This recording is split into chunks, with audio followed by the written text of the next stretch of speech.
Sir Christopher Frank Carandini Lee was an English actor and singer. In a long career spanning more than 60 years, Lee often portrayed villains and appeared as Count Dracula in 7 Hammer horror films, ultimately playing the role 9 times.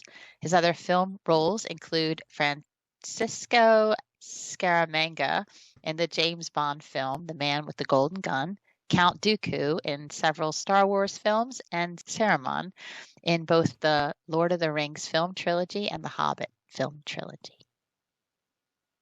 I don't think he was in the third one. Hmm. Saruman dies in the second one. Wikipedia. Okay. 3, 2, 1, go. I ever saw in my life was in 1944 in Naples, just after the fall of the city.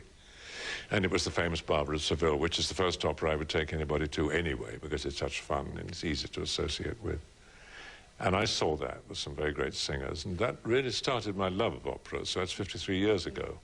Then I found out about my great-grandparents. Then I discovered by chance in Sweden that I actually had a singing voice.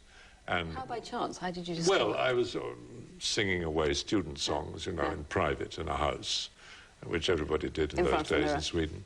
Not in front of the mirror, no, with a lot of other people.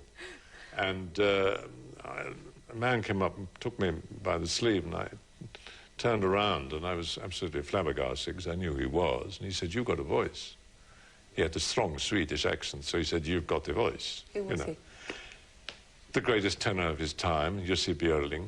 And he said, "Come to the opera tomorrow morning at 11 o'clock and sing." And I said, "But Mr. Björling, I'm not a singer, I'm not a trained singer." "No, but you have the voice. I want to hear it. Other people want to hear it. Just make the sounds." So I did. And they said, "Well, if you want to, we can take you in, train you, become a member of the company." All right, let's stop there. Okay. A very distinguished gentleman. Do you notice how he is able to relay a story without any hesitation? Like he knew exactly, what year he saw the first opera, what was happening in the world at that time, the name of the opera, and then he proceeds to tell how he got into it with like all the details, but not any hesitation recalling anything. Yeah, I don't know how they do it. I don't either. It's possible he could have told the story many, many times. Yeah, that's not But true. I don't. Yeah. Yeah, but at the same time, I don't know. There's just such a. Even then, I don't know. There's just no hesitation. Even still, though, right? He hasn't done that on television, which is probably the reason he would tell a story. Right. Otherwise, we would have found it. Yeah. No, I didn't say no. I had to say no because they did say, of course, you've got to keep yourself. And I didn't have the money. It's as simple as that. It's the one great regret of my life. On the other hand, I don't think I would be singing as an opera singer now at 75. And whereas you can act until the day you go to... Yes, hopefully, until the day comes when I can't anymore. Now, Frankenstein, I know you consider to have been not so much a landmark in your career, but perhaps one that held you back or gave you that reputation for being just a villain. That was the first horror movie I was ever in, a word I detest, and so do all of us who've made that kind of film. Why? Well, I'm quoting Boris Karloff now, yes. And I'm quoting Lon Chaney Sr. It's a kind of degenerate, derogatory word, and it suggests something obscene and foul and revolting and so on, which some of these films are, there's no question about that. Fairy stories. It wasn't the most well-mannered of villains. No, but you have to make the unbelievable believable, don't you? You're not dealing with reality there. And okay, stop. We made, in some cases... He's just very captivating, isn't he? Do you know what I mean? Mm-hmm. I don't know if you have the same thing going on, but I'm more listening to him rather than trying to type him. No, I don't really have the same thing going on. Huh. Yeah. I mean, I'm not saying he's not interesting. I guess I find him interesting in a different sort of way, not it's usual with me. It's not necessarily what the people say. It's just the way they're saying it, I think. Because I just find him very, I don't know, I'm picking up on just everything else. It's just very understated. He's very confident in his speech, but not out there, in an extroverted way. He's just quietly self-assured. Maybe that's what I'm trying to say.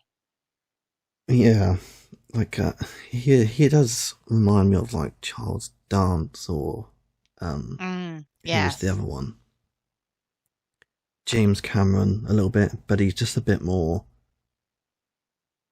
He's so much less personable, really. Like he's not making as much effort to, be a friend or make you at ease like those ESTJs do. I think he probably comes across more intimidating in a way because he is so sharp, but he's so like quiet in it as well. Do you know what I mean? Mm-hmm. Like James Cameron, he's definitely got the same thing. He's more intimidating, I think. Mm-hmm. In his introversion, because it's almost like there's less to read. I think that would intimidate people more. Right. At least with Charles Dance, for instance, like he's very, very similar to this guy, really, but he speaks more, he says more, and he smiles more, and Christopher Lee does not. He's just very serious. Let's go again. 3, 2, 1, go. These classic films, but to me, they were really fairy stories. They were fantasies. Terrorism without risk, if you like. It's like the enchanter who appears in front of you and says, look, nothing up this sleeve, nothing up that sleeve. Come with me into the magic world. And of make-believe or whatever you like. That's what we did. That's all very positive, but you actually say that for you it's almost, it became the curse of Dracula. Yes, that's true. It did for a time. It wasn't the way I thought I'd make my name. I don't know how I thought I would, but it certainly wasn't the one I expected. However, I realized the enormous importance of this. And that's why I took it, because nobody had evinced very much interest in me appearing as myself. And I thought, well, if I make myself unrecognizable completely, and it works, maybe people will say, I wonder what he really looks like, and then see what happens. So, of course, in The Curse of Frankenstein, which was the beginning of an era for the British cinema, and certainly Hammer was the most successful independent British production company in history. It was the beginning of what I call my graveyard period. And I went from that to playing Dracula and so on, where I did look more or less the way I did look. And it started a whole new All right, let's stop career it like again. liftoff. With these ISTJ men that we've typed so far, many of them, they just have this very nostalgic way of talking about certain times in history. I don't know if it's nostalgic necessarily, but they're very in tune to how things were at certain periods of time. In their life or in general? In their lives.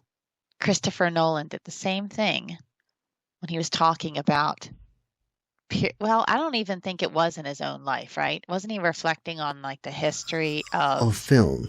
He was talking about film, wasn't he? And why it's better. Yes. Mm-hmm. And now he's talking about the golden age of British cinema. I don't know, there's just a familiar way that they both kind of reflect on it nostalgically, I guess, sort of, but without the like depth of emotion almost. It's sort of a detached way of talking about it. Yeah, the kind of like expressing a fondness for the bygone era, right? So yes. Like Christopher Nolan was the film. Because I do think, even personally, sometimes rudimentary kind of gives things a bit more soul, I think. Yes. And I guess, maybe this is me doing the same thing with the FI or whatever, but like sometimes if you have to work within parameters, you can express something more artistic. And then when it gets more complex and convoluted, you kind of lose something in it. You could, say in terms of film, like physical effects versus, CGI and stuff, Like the Lord of the Rings films themselves, the reason why they're so good and they hold up is because of the physical effects. There's not much CGI in that, and you compare that to the Hobbit films, which are more modern, from the same director even. They're not as good with the CGI. Mm-hmm. It loses a bit of artisticness, I think. Why am I talking about this? Because you're going off on one again.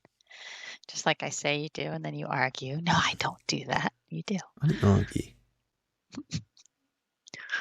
He's got that pinky ring on. I don't know. It's funny. I mean, it's kind of silly, but I have seen several ISTJ older men that wear pinky rings. Huh.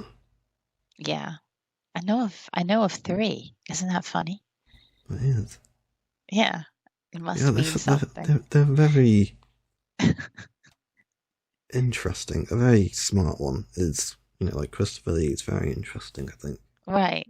Because he could just talk for hours, and there's just kind of like majesty his about him as well. Yeah, good word. Like he's just so like, and you can tell why. Like he just makes the perfect villain because he's got like the deep voice for it. Like you get in the theater, he's got like the sort of like stony face, right? Just looks not very expressive. Yes. Yeah, he just looks like a bad guy, Mm-hmm. And yeah, I mean, he was in like so many great films that I watched when I was younger as the villain, and he was just the villain. You know what I mean? Like Count Dooku or whatever. He comes out and electrifies everyone. Just I don't know. Yeah, obviously it was a good fit for him. Yeah, he made the role. He was awesome as Saruman as well. That voice. Who faced the armies of Isengard and Mordor? Thank you for watching. Don't forget to like, subscribe, and click the notification bell. Remember, each video is not a comprehensive analysis. If you want to know more about a specific psychological type, check out the playlists where we have unique takes for each person. Here are some suggested playlists for you to watch and other relevant videos.